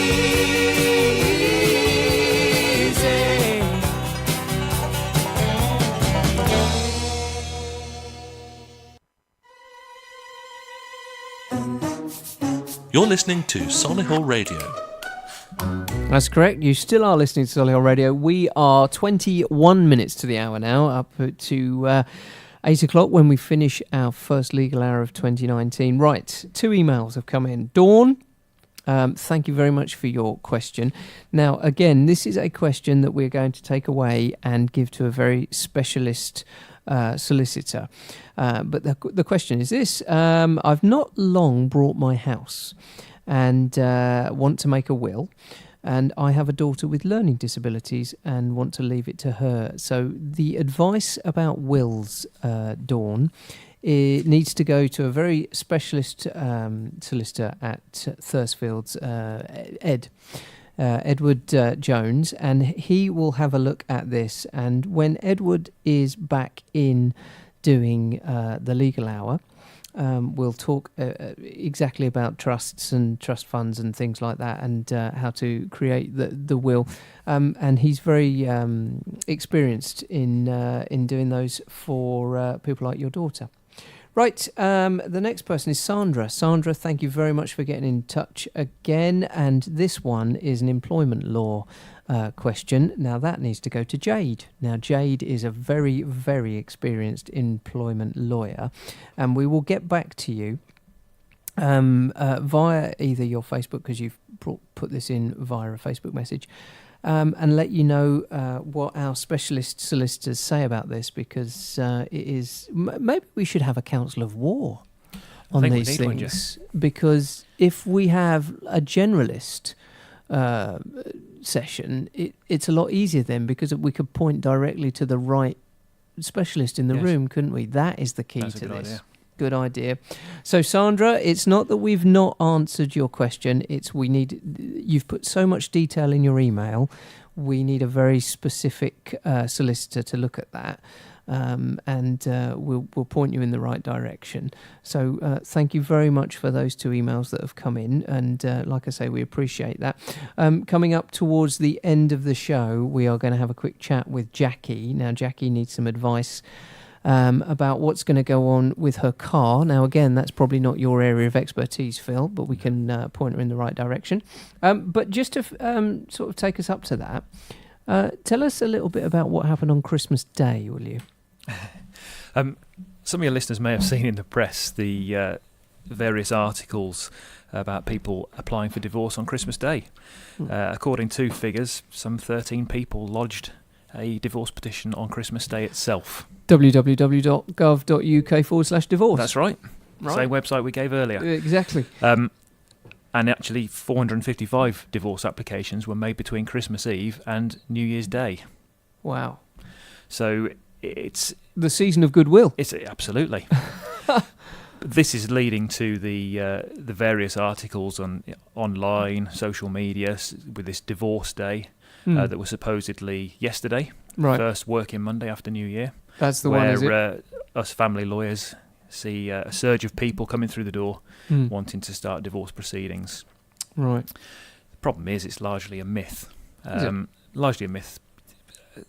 Articles like this with the figures don't help, but the reality is that it's steady in January. Is it? There isn't really a rush straight after New Year. So when you look at your statistics over the year, you don't necessarily see a peak in your line graph? Not in January, no. Right. Okay. And certainly never been my experience. Right. So, like you say, you see this day in, day out. What's the generalist sort of trend in terms of marriage versus divorce and in terms of the statistical thing? Is it still 1 in 2? 1 in 3? I think it's 1 in 3. Right. I'm not entirely sure of the exact figure. Right. But it's certainly rising. The trend is that marriages are not lasting as long as they have done traditionally. Now, is that because we can just go online and click a button rather than having a day in court and having to argue in front of a judge, as it was in the olden days, quotes? I think that a part of that is right, actually, Geoff, because I think it is easy now to do a divorce or to get a divorce, whereas before you would go and see a solicitor, it would be all quite a lot of hard work, it would cost you money. Now, if people don't want to work at their marriage and they decide they've had enough, they can just log on and away they go. Like you say, Phill, and I'm not belittling any of this, but 455 people in a 2-week period over the festive season where there are families together, it's focused on what the children are doing and things like that, and there's obviously tension and friction. But that tension and friction has been there for a little while. People don't just sort of flip the table over on Christmas lunch and say, I didn't want Brussels sprouts, that's it, let's get a divorce, do they? You're totally right. So why, media-wise, why do we focus on, taking this statistic and sort of saying, well, hold on. It's headline grabbing, isn't it? It grabs people's attention. It makes people think, it is a trend now to get divorced after Christmas, when actually the reality of these 455 applications is probably that people have been thinking about this for a long time. They've got 2 weeks off work. And they can sit down and do it. And they can sit down and consider it properly, deal with it properly, and that's where these numbers come from. And like you say, you're in that family environment, you're together for a long period of time, and the friction is obviously either going to get worse, and then that becomes the catalyst and that breaks the camel's back, as it were. Yes.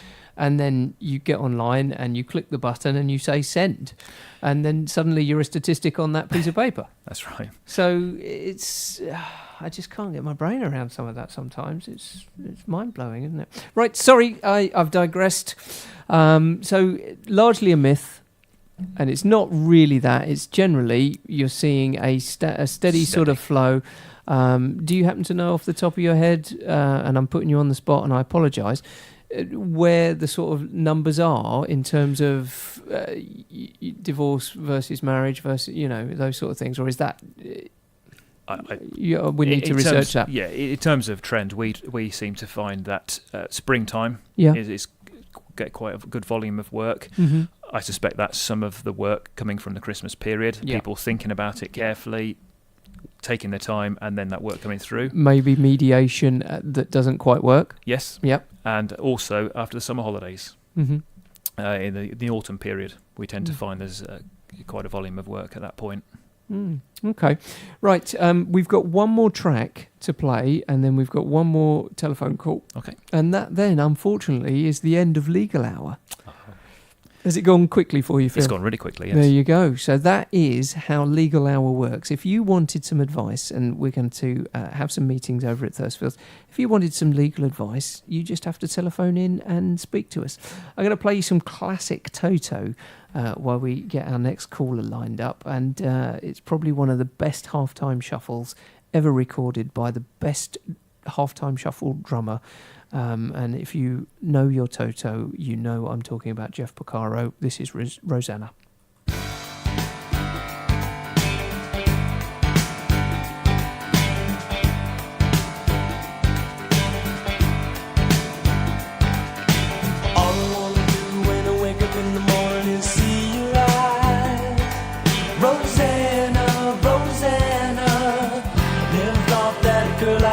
Could ever care for me, Rosanna.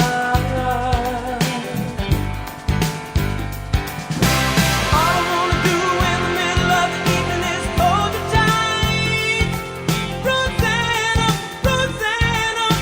I didn't know you were looking for more than I could ever be.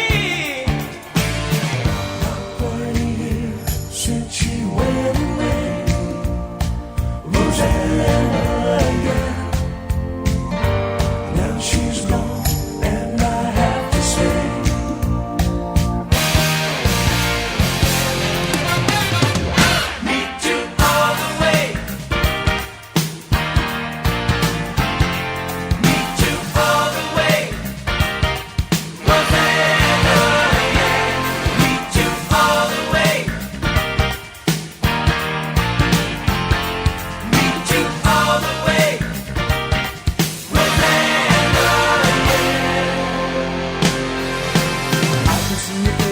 shine through the window on the other side. Rosanna, Rosanna, I didn't know that a girl like you could make me feel so sad. Rosanna.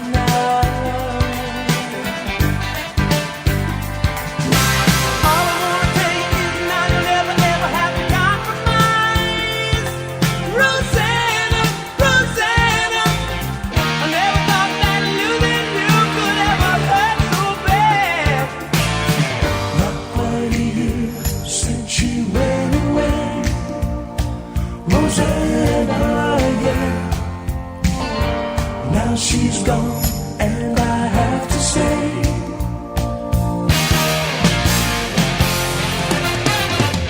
meet you all the way, meet you all the way, Rosanna, yeah, meet you all the way, meet you all the way.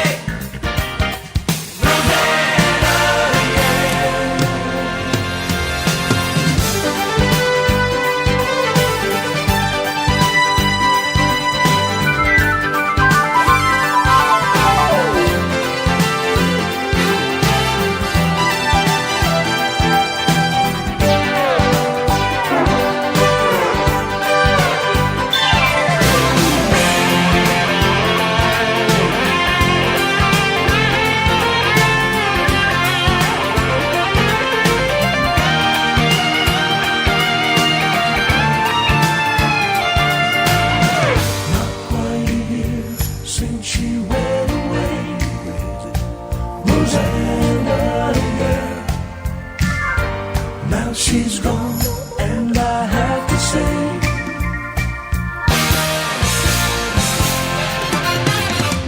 meet you all the way, hey girl,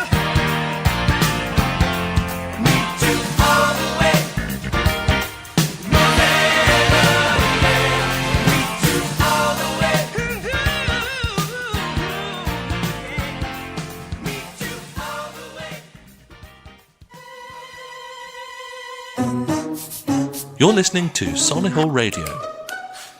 Right, it is the quick fire round, and I am going to blast some questions across to Phill Ray, who is our family law specialist here for Legal Hour. The first Legal Hour, actually, of 2019. And you're going to come back again, aren't you, will, Phill? yes. Excellent. Right, here we go. We've talked about divorce. We know about the procedure, gov.uk/divorce.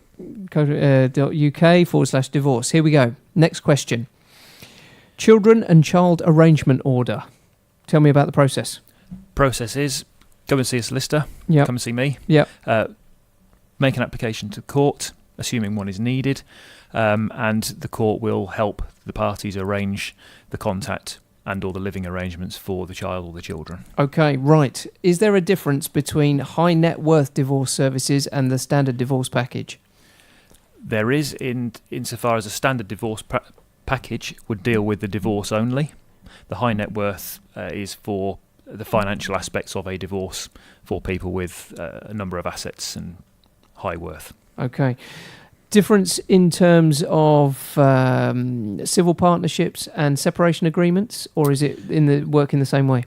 Separation agreement is for married couples who want to go their separate ways but without having a divorce at that time. So they might be people who fall into the 2 years separation or the 5 year separation category, don't go through a divorce straight away, regulate the financial aspects of their separation and then divorce at a later date. Civil partnership is for gay couples to enter into.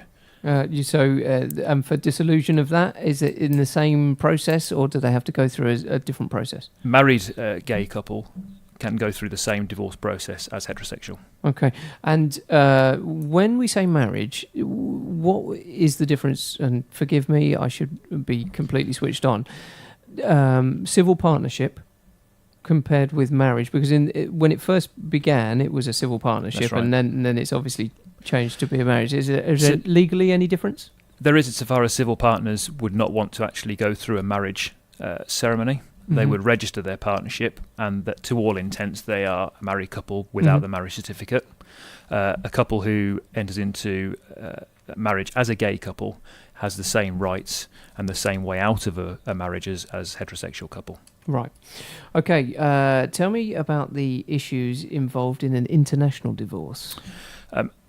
Those issues can be very complex, Geoff, because there are usually a number of assets located all around the world, properties overseas over which the courts of England and Wales have no jurisdiction, so no power to make orders over.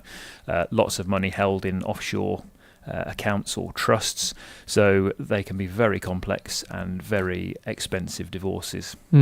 Okay, right. We've touched upon domestic violence and or abuse and things like that. Do you work closely with the police, or it becomes a little bit more on the criminal side, doesn't it, there? Not so much with working with the police. We tend to be the first port of call after perhaps the police have not been able to assist, because people would come to us for an injunction where the police have not been able to take any action. I have in the past liaised with the police in respect of abusive partners where action I felt should have been taken, and have been able to get action taken. But generally speaking, we don't have a lot to do with them. Okay, and we can contact you over at Thursfields for prenuptial agreements and postnuptial agreements. Correct. Tell me about a cohabitation agreement. That agreement is for people who are in a relationship, not getting married, but usually purchasing a property. We would draw up a cohabitation agreement which regulates the way in which they hold the property, regulates and sets out how much perhaps money they've put in, shares into the property when they purchased it, with a view to trying to soften the blow, as it were, should their relationship come to an end, because it's all set out at the start, and both parties know where they stand should the relationship falter. Okay. Finally, in fact, penultimately, do you get involved in mediation, sitting down and talking to the two parties? Not specifically. I think actually a lot of a family lawyer's job is mediation, whether we're specifically mediation trained or not. If people do want to mediate, what we do is then refer them on to somebody that we know who is a qualified mediator. This is going to make me sound a little bit not on top of my game here. What is annulment? Annulment is where you have the marriage brought to an end because it was never a legal marriage. Okay, right. And that we don't have to go to /divorce for that. No, you wouldn't go to that for annulment. And that brings us to a close of your quickfire round. Thank you. Thank you very much for taking part in #LegalHour here on Solihull Radio. I hope you've enjoyed your experience. Very much. Thank you for having me. No problems. And we'll get in touch with you and your team to work out what February will bring, what type of specialist solicitor we will get for Legal Hour in February. The second Tuesday of every month, by the way, is the takeover for our legal advice and effectively initial advice and guidance. So bear in mind, if you want to be involved, why don't you get in touch? #BeOnAShow, I think we're running on our social media at the moment. We're going to finish with a Tori Amos track, and the next thing you will hear in terms of live output will be The Rock Show tomorrow evening at 6 o'clock with Jake. Now, he is absolutely fantastic, and if you are a Solihull rock fan, local bands, anything along those lines, you need to be listening 6 o'clock tomorrow to Jake's show, because he is all over the local rock scene. Great musician himself and understands a lot about that type of music. But thank you very much for joining us, Phill. I appreciate your time and you clicking into Solihull Radio. And hopefully this year is going to be the year when it sort of develops and keeps going bigger and bigger. Hopefully so. Thank you. Tori Amos, thanks for joining us, everybody. I'll see you next Tuesday for the Solihull Bid Show. So we'll be listening in to see what's happening in the world of business. Thanks.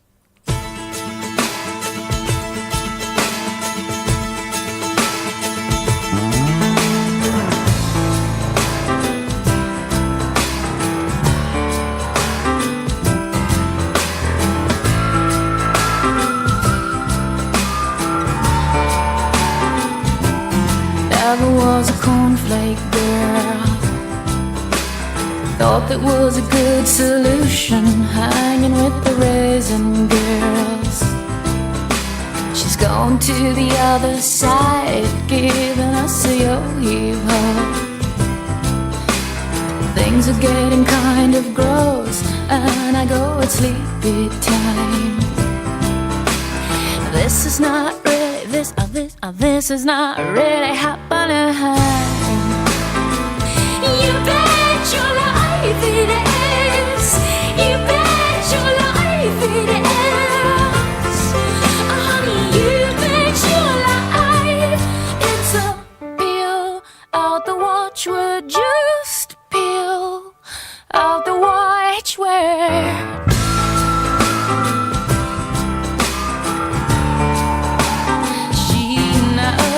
What's going on? Seems we got a cheaper feel now. All the sweet teas are gone. Gone to the other side with my encyclopedia. They must have paid her a nice price. She's putting on a string love. This is not really, this is not really happening. You bet your life it is. You bet your life it is. Honey, you bet your life it's a peel out the watchword. Just peel out the watchword.